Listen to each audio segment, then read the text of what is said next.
India is an adventurous paradise. You head out for a holiday, which quickly turns into a survival situation. A dream turns into a nightmare. I'm thirsty, I'm tired, I'm hungry, and I'm lost. Shelter, water, and food become a priority.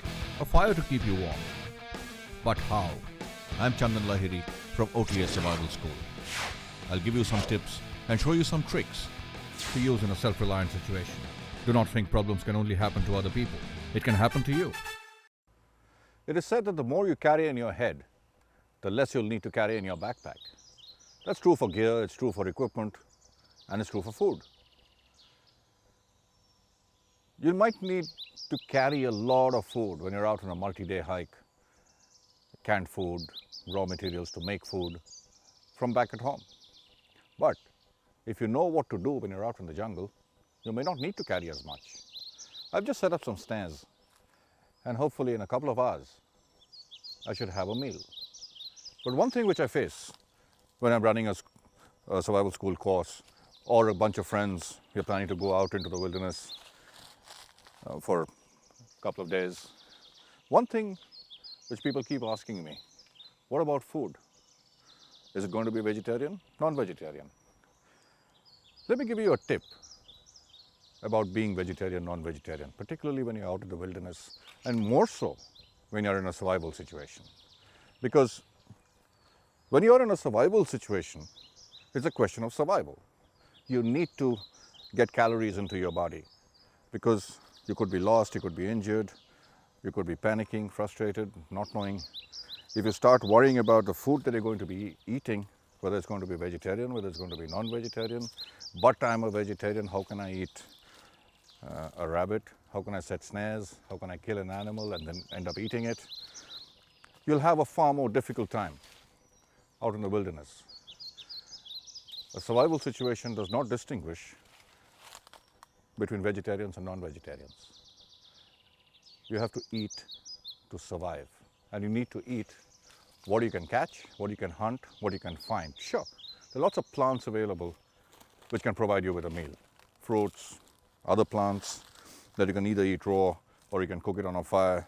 But edible plants, in my experience, are a lot less in abundance compared to edible wildlife.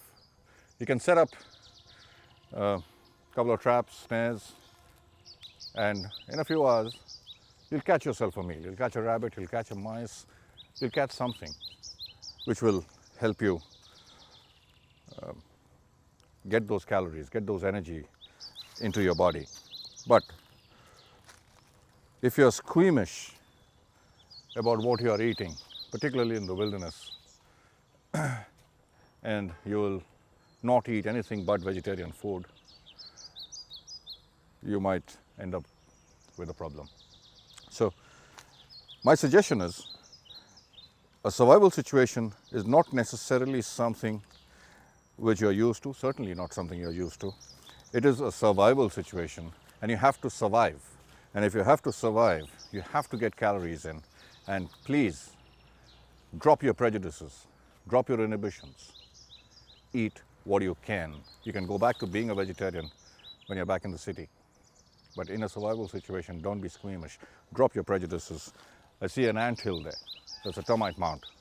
And that termite mound has got termites in it. And termites are edible.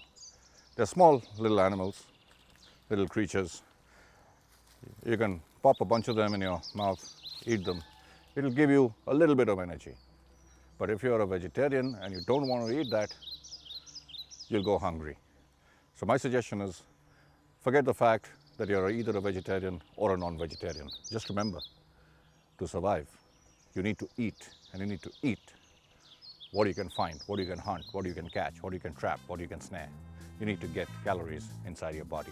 Just remember that, because in a survival situation, you will be hungry, and it can happen to you. Learn to adapt, improvise, innovate, and overcome. To learn more tips and tricks, visit this site. I'm Chandan Lahiri, and I hope to see you soon at the OTA Survival School. Leave nothing but footprints. Bring back nothing but memories.